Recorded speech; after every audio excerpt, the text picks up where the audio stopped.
Hello students, welcome back to your channel. बेटे, हमने consumer equilibrium शुरू किया हुआ है। यूटिलिटी एनालिसिस हम ऑलरेडी खत्म कर चुके हैं। आज हम शुरू करेंगे ऑर्डिनल अप्रोच। इसे बच्चे इनडिफरेंस कर्व अप्रोच भी कहते हैं और बहुत इंपॉर्टेंट है और बड़ा अंडरस्टैंडिंग वाला टॉपिक है। तो विदाउट वेस्टिंग टाइम आइए शुरू करते हैं आज का टॉपिक।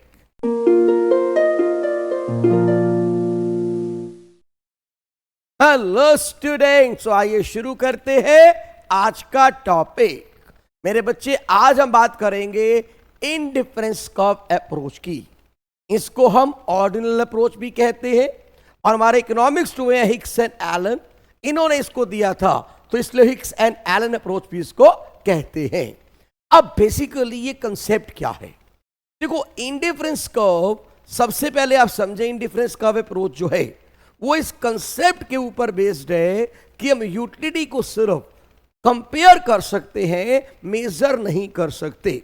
मैंने जैसे आपको बताया ना, इसको ऑर्डिनल अप्रोच भी कहते हैं। क्यों कहते हैं ऑर्डिनल अप्रोच? ये अप्रोच कहते हैं utility can be only ranked. हम यूटिलिटी को सिर्फ रैंक कर सकते हैं, ऑर्डर कर सकते हैं, लेकिन यूटिलिटी को मेजर नहीं कर सकते। तो पहली बात समझ लीजिए, इनडिफरेंस कर्व अप्रोच और ऑर्डिनल अप्रोच पहले क्या एज्यूम करती है कि यूटिलिटी को हम मेजर नहीं कर सकते, हम सिर्फ कंपेयर कर सकते हैं, हम इसको सिर्फ रैंक कर सकते हैं। अब मेरे बच्चे क्वेश्चन आता है कि ये इनडिफरेंस कर्व है क्या? देखो, इनडिफरेंस कर्व के बारे में समझो। जो इनडिफरेंस कर्व है ये क्या बताता है? It shows the combination of two goods. पहले समझिए, इनडिफरेंस कर्व क्या बताने वाला है? It shows the combination of two goods. ये अलग अलग कॉम्बिनेशन बताएगा, डिफरेंट कॉम्बिनेशन। किसके?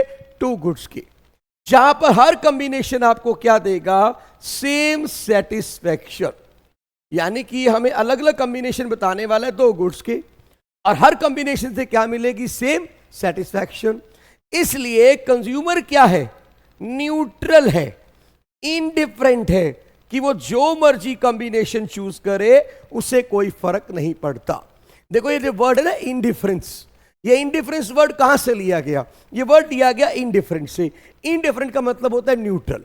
भाई, आप एक कंज्यूमर हो, आपको अलग अलग कॉम्बिनेशन दिए दो गुड्स के, और हर कॉम्बिनेशन से आपको क्या मिल रही है? Equal satisfaction.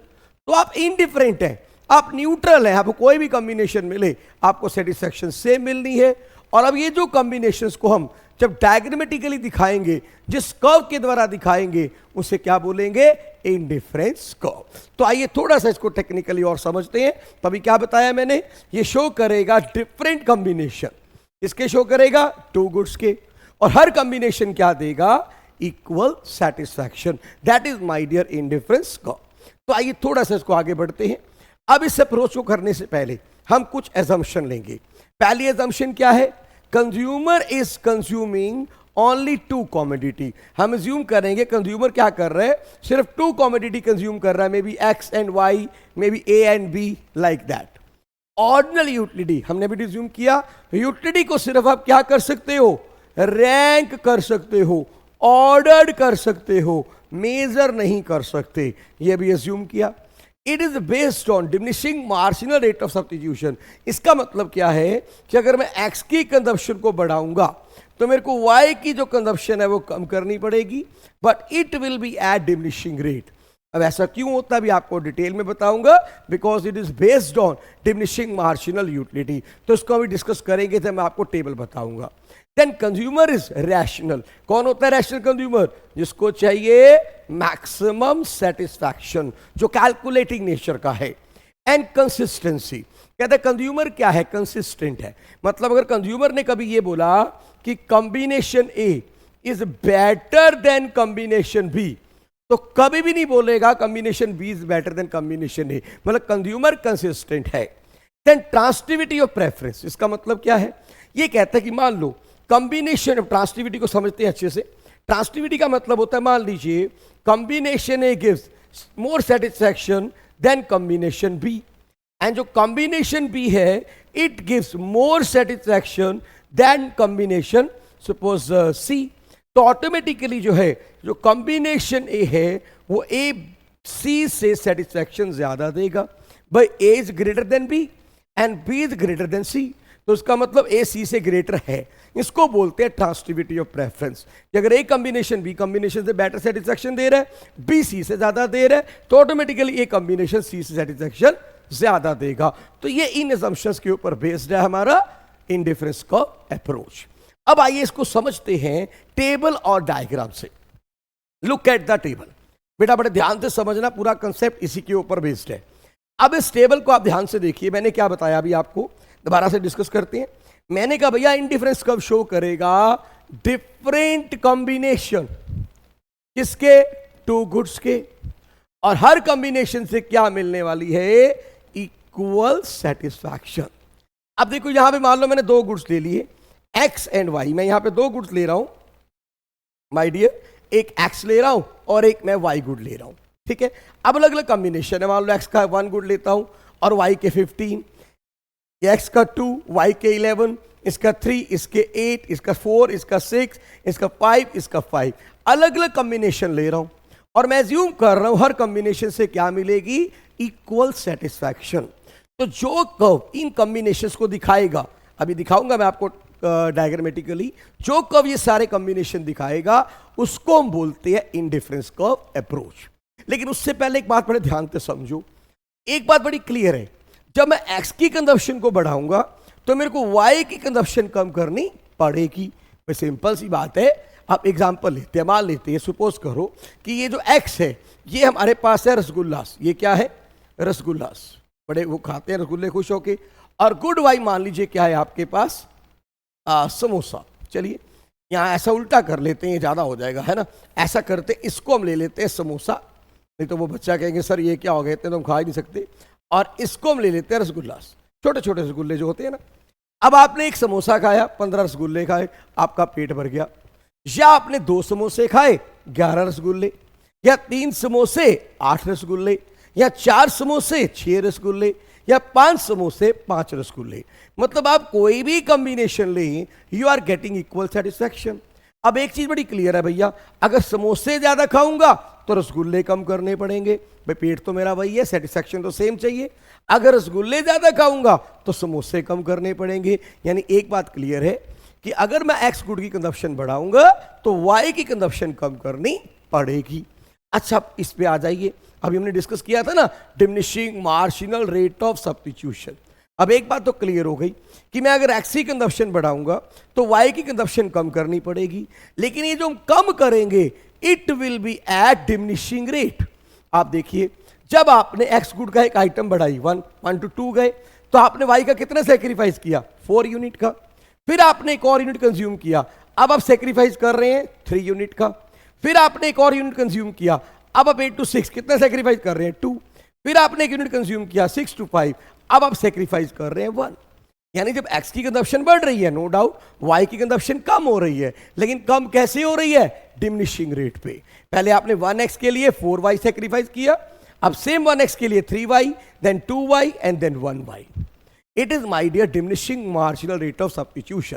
क्या मतलब है, अगर एक्स की कंजप्शन बढ़ाएंगे तो वाई का सेक्रीफाइस करेंगे, but it will be at diminishing rate. आप पूछेंगे क्यों, my dear because it is further based on diminishing marginal utility. याद है अभी हमने पिछले चैप्टर में लॉ किया था, law of diminishing marginal utility. क्या कहते हैं कि जैसे एक आइटम कंज्यूम करते जाएंगे उसकी यूटिलिटी कम होती जाएगी। तो हम एक्स को कंज्यूम कर रहे हैं, लगातार कंज्यूम कर रहे हैं समोसे को, तो समोसे की यूटिलिटी कम होती जा रही है। भैया जब यूटिलिटी कम होती जाएगी तो सेक्रीफाइस भी तो कम करेंगे ना। पहले यूटिलिटी ज्यादा थी तो हमने 4 यूनिट सेक्रीफाइस कर दिए, यूटिलिटी कम हो गई हमने 3 यूनिट सेक्रीफाइस किए, और यूटिलिटी कम हो गई हमने 2 यूनिट सेक्रीफाइस किए। तो ये होता है मेरे बच्चे table. I think everybody clear. बड़ा सिंपल है टेबल को बनाना, 1 2 3 4 5 लिख लेना, 15 से शुरू करना, पहले 4 कम कर दो, फिर 3 कम करो 8, फिर 2 कम करो 6, फिर 1 कम करो 5। तो ऐसे टेबल बन जाएगा और एक क्लियर नजर आ रहा है इंडिफरेंस कर्व के बारे में। अब इसका हम कर्व देखते हैं मेरे बच्चे। लुक एट द कर्व, ये है इंडिफरेंस कर्व। अब बच्चे इस कर्व को आप ध्यान से देखिए तो आपको क्लियर नजर आ रहे हैं डिफरेंट डिफरेंट कॉम्बिनेशन, जो हम जहां से हमें क्या मिलने वाली है, इक्वल सेटिस्फैक्शन। ये पहला कॉम्बिनेशन है। भाई 15 एंड 1, 1 विद 15। ये सेकंड कॉम्बिनेशन है 11 विद 2, यानी 2 यूनिट ऑफ एक्स गुड। यहां पे आप 2x ले रहे हैं एंड 11y ले रहे हैं। यहां पर आप क्या ले रहे थे 1x and my dear 15y। अब ये कॉम्बिनेशन देखिए, यहां पे क्या है माय डियर, यहां पे 3x है एंड यहां पे 8y है, दिस कॉम्बिनेशन। और फिर नीचे आ जाइए, यहां पे 6 प्लस 4 और यहां पे 5 एंड 5। तो यहां पे क्लियर नजर आ रहा है ये कॉम्बिनेशन है 4x 6y and this combination 5x 5y। तो इन सारे कॉम्बिनेशन को जब हम ज्वाइन करेंगे तो ये जो कर्व है इसको बोलते हैं इंडिफरेंस कर्व। क्लियर है बच्चे? तो क्या है indifference curve? It shows different combination A B C D E of two goods x and y good where each combination give the equal satisfaction। तो ये होता है मेरे बच्चे इंडिफरेंस कर्व। क्लियर है? अब आगे चलते हैं। अब नेक्स्ट पार्ट में डिस्कस करते हैं प्रॉपर्टीज ऑफ इंडिफरेंस कर्व। भाई इंडिफरेंस कर्व की प्रॉपर्टीज के बारे में बात करें तो सबसे पहली प्रॉपर्टी आती है it is a negatively sloping curve. My dear ध्यान दीजिएगा, इंडिफरेंस कर्व की शेप कैसी है? यह है शेप नेगेटिवली स्लोपिंग कर्व। क्यों है? क्योंकि सिंपल सी बात है भाई, इंडिफरेंस कर्व है नेगेटिवली स्लोपिंग कर्व क्योंकि अगर मैं एक आइटम की कंजप्शन को बढ़ाऊंगा तो मेरे को दूसरे को कम करना पड़ेगा, तभी सेटिस्फैक्शन सेम रहेगी। फॉर एग्जाम्पल आप मान लो ए पॉइंट पर हो।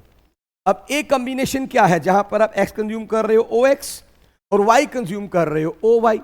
अब अगर आपको एक्स की कंजप्शन को बढ़ाना है x से x1 तो आपको y की कंजप्शन को कम करना पड़ेगा y से y1, तभी आप B कॉम्बिनेशन पर आ पाओगे। तो यानी ये क्लियरली क्या बता रहे हैं कि अगर एक आइटम की कंजप्शन बढ़ाएंगे दूसरे कंजप्शन को कम करना पड़ेगा, और इसीलिए इंडिफरेंस कर्व कैसा है? Negatively sloping curve. तो पहली फीचर क्लियर होनी चाहिए, इंडिफरेंस कर्व कैसा है? Negatively sloping curve. क्यों? क्योंकि अगर एक की कंजप्शन को बढ़ाएंगे दूसरी कंजप्शन कम करनी पड़ेगी, तभी सेटिस्फैक्शन का लेवल सेम रहेगा। क्लियर बच्चे? यहां तक समझ आ गया? अब आगे चलते हैं।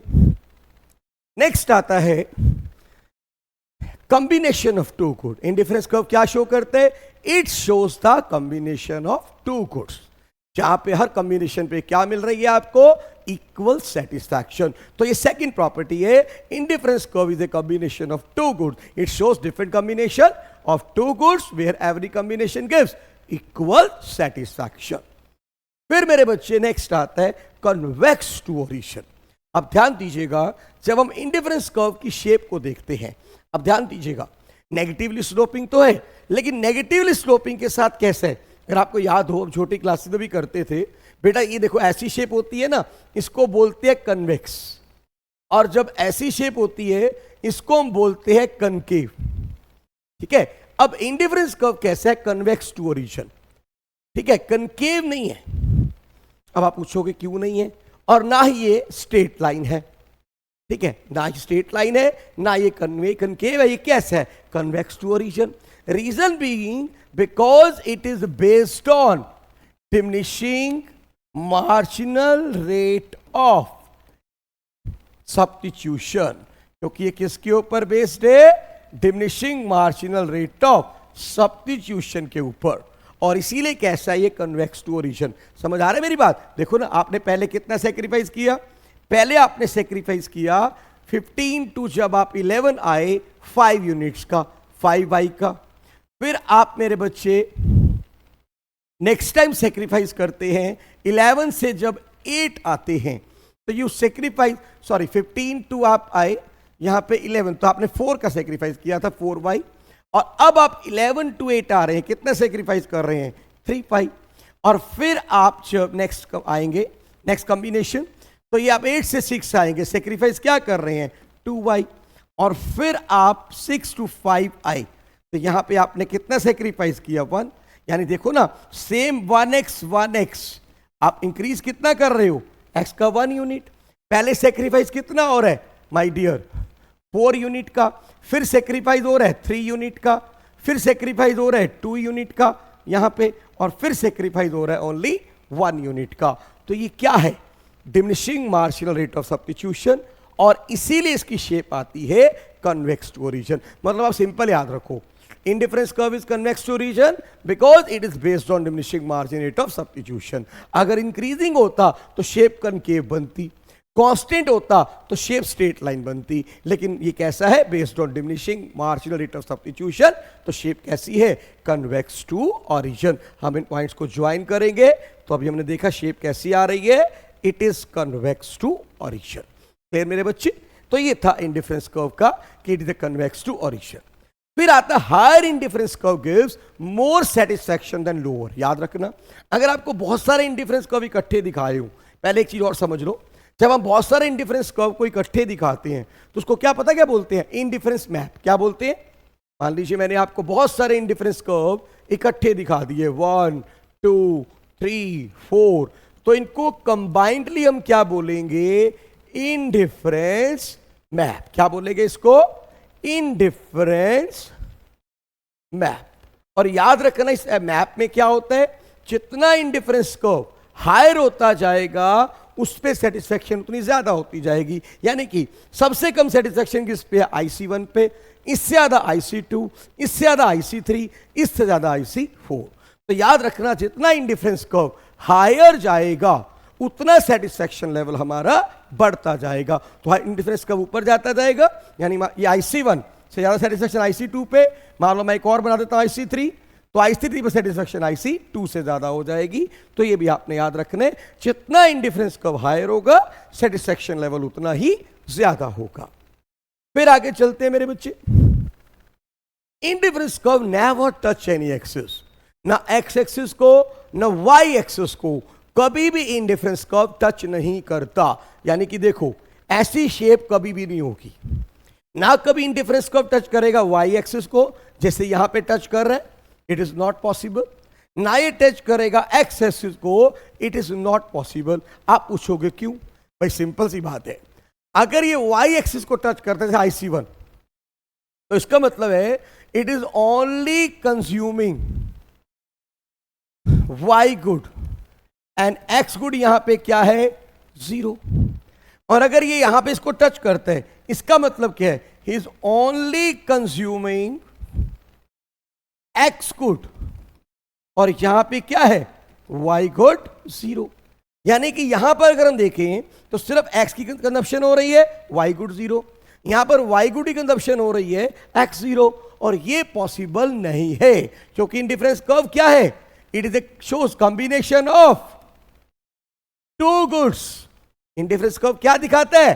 Combination of two goods, not one good. समझ आ रही है मेरी बात? अगर ये टच करेगा तो क्या है कि आप सिर्फ एक आइटम को कंज्यूम कर रहे हैं, जो पॉसिबल नहीं है, क्योंकि इंडिफरेंस कर्व दिखाता है combination of two goods, not the one good.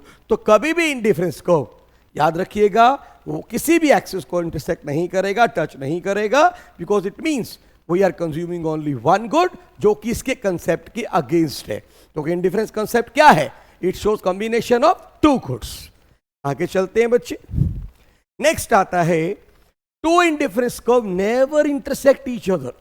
कभी भी दो इंडिफरेंस कर्व आपस में इंटरसेक्ट नहीं करेंगे, क्योंकि अगर इंटरसेक्ट करेंगे तो we will get the wrong result. जैसे कि ये देखो, ये आपके सामने इंडिफरेंस कर्व आ गया, ठीक है? दो इंडिफरेंस कर्व हैं, IC1 और ये है IC2, ठीक है? अब ये इंटरसेक्ट कर रहे हैं, टेक्निकली ये कभी पॉसिबल नहीं है। क्यों नहीं है? क्योंकि हमें गलत रिजल्ट मिलेंगे। आओ मैं प्रूफ करके दिखाता हूं। मान लो सबसे पहले बात करता हूं ऑन IC1, जो सेटिस्फैक्शन, IC1 ये है हमारा इंडिफरेंस कर्व, तो जो सेटिस्फैक्शन B पे है वही मेरे को A पे मिलेगी, क्योंकि इंडिफरेंस कर्व का तो रूल है, इसके हर कॉम्बिनेशन पर सेटिस्फैक्शन सेम मिलती है। तो satisfaction at A is equal to satisfaction at B। IC1 पे देखा हमने। अब आ जाइए आप IC2 पे। Satisfaction at A is equal to satisfaction at C। अब ये देखो IC2, दिस कॉम्बिनेशन, ये IC2। अब इसमें जो हमारे को A पे सेटिस्फैक्शन मिल रही है वही हमें C पर मिलेगी, ठीक है बच्चे? अब मान लो ये इक्वेशन नंबर 1, ये इक्वेशन नंबर 2। तो from equation 1 and 2 satisfaction at B is also equal to satisfaction at C. ये देखो ना, A is equal to B and A is also equal to C, तो it mean B is also equal to C. यानी कि जो satisfaction B पर है वही सेटिस्फैक्शन सी पर मिलेगी, इसका मतलब। लेकिन टेक्निकली ये गलत है, क्योंकि मेरे बच्चे जो कॉम्बिनेशन सी है it is on higher indifference curve. देखो ना, अभी हमने प्रॉपर्टी की थी, जितना इंडिफरेंस कर्व हायर होगा सेटिस्फैक्शन लेवल ज्यादा होगा, यानी IC2 पर सेटिस्फैक्शन IC1 से ज्यादा होना चाहिए। लेकिन क्योंकि ये इंटरसेक्ट कर रहे हैं तो हमें गलत रिजल्ट मिल रहा है कि जो सेटिस्फैक्शन बी पर है वही सी पर है। तो टेक्निकली ये कभी पॉसिबल नहीं होता। बात समझ आ रही है? अगर ये इंटरसेक्ट करेंगे हमें गलत रिजल्ट मिलेंगे, जो कि पॉसिबल नहीं है। देखो ना, ये इंटरसेक्ट कर रहे हैं तो क्या हुआ, जो ए पर सेटिस्फैक्शन था वही बी पर, जो ए पर था वही सी पर। इसका मतलब बी पर सेटिस्फैक्शन सी के बराबर है, जो कभी पॉसिबल नहीं है, क्योंकि दोनों डिफरेंट इंडिफरेंस कर्व के ऊपर है। दोनों पर सेटिस्फैक्शन लेवल अलग अलग होना चाहिए। बी पर कम होना चाहिए, सी पर ज्यादा होना चाहिए, क्योंकि सी हायर इंडिफरेंस कर्व के ऊपर एस्टैब्लिश है। तो मेरे बच्चे आई थिंक क्लियर हो गया होगा कि इंडिफरेंस कर्व कभी भी आपस में इंटरसेक्ट नहीं करते। फिर अगला टॉपिक आता है, sir what is price line. Sir ये प्राइस लाइन क्या होती है, सर ये बजट लाइन क्या होती है। बड़ा प्यारा कंसेप्ट है। देखो बजट लाइन क्या है, it shows different combination of two goods.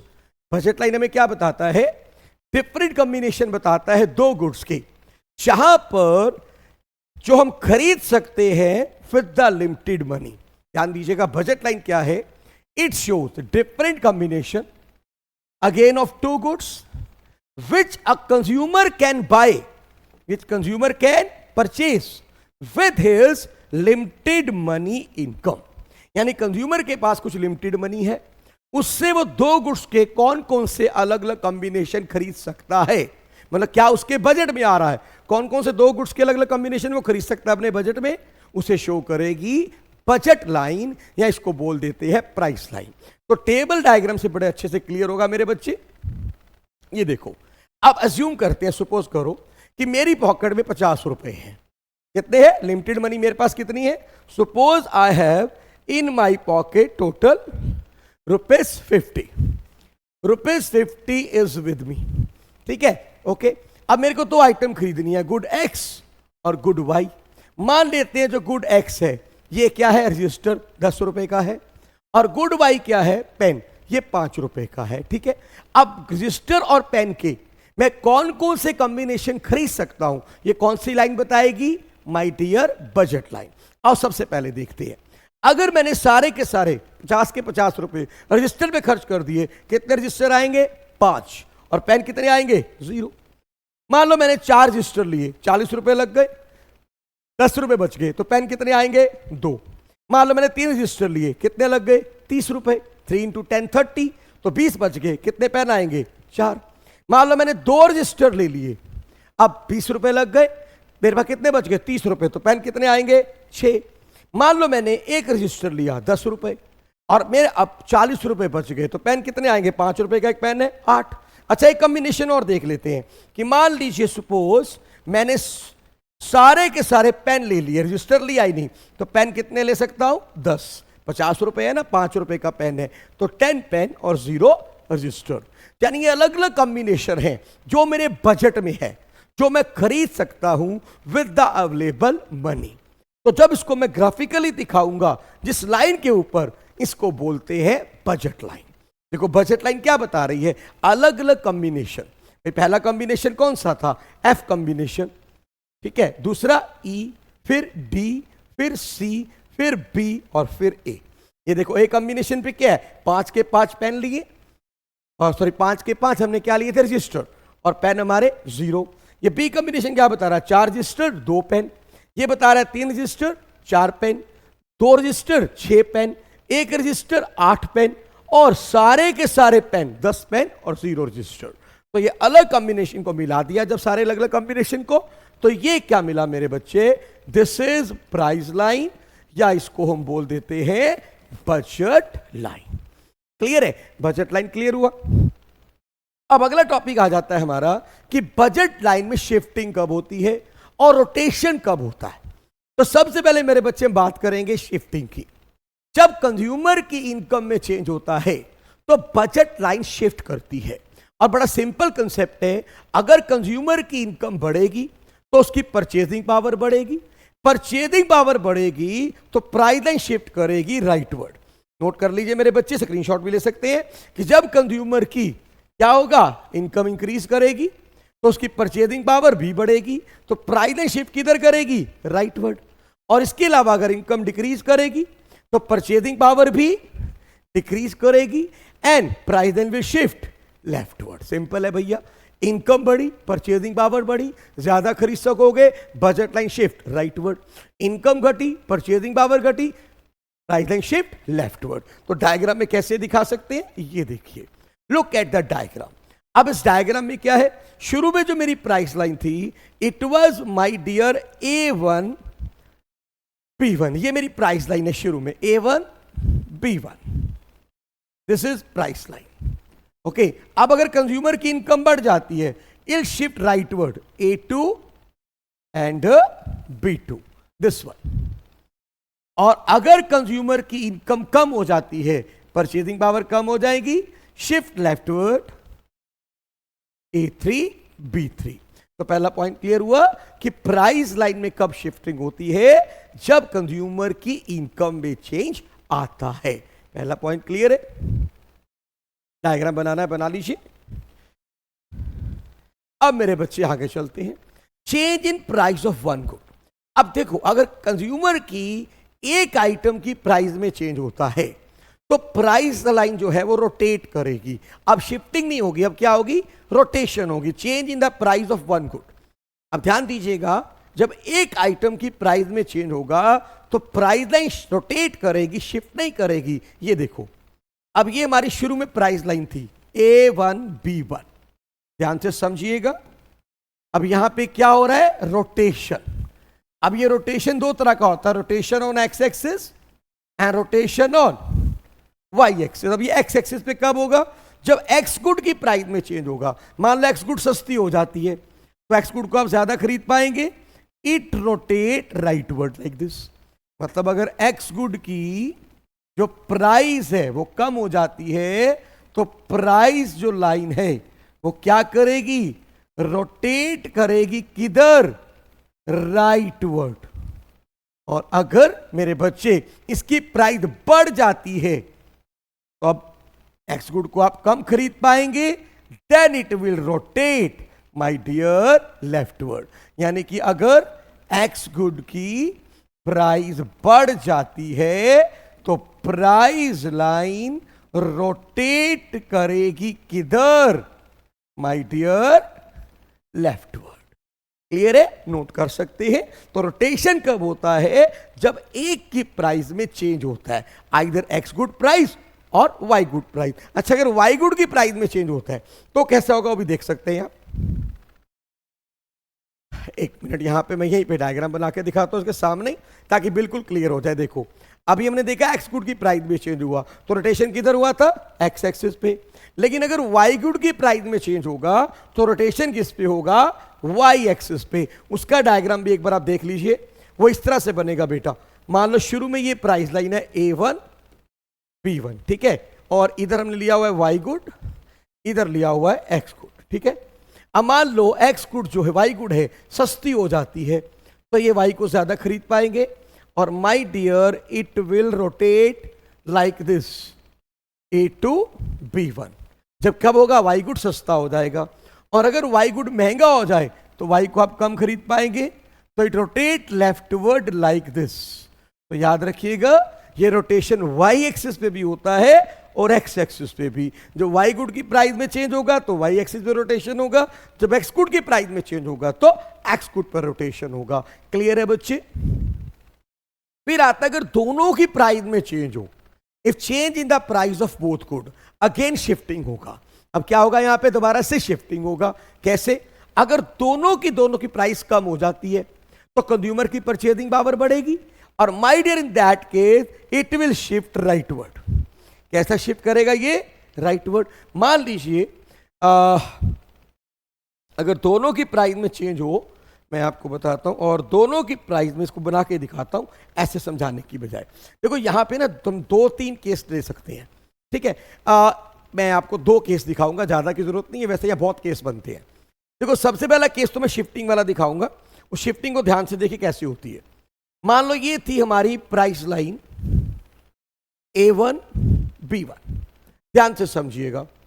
अब हुआ क्या कि मान लो जो X गुड है और Y गुड है दोनों ही सस्ते हो गए, दोनों की प्राइस कम हो गई, तो मेरे बच्चे दोनों की परचेजिंग पावर बढ़ेगी and it will shift rightward like this.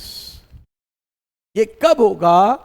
जब my dear price of X भी कम हो रही है एंड प्राइस ऑफ Y भी कम हो रही है, तो शिफ्ट हो जाएगा राइटवर्ड, ठीक है।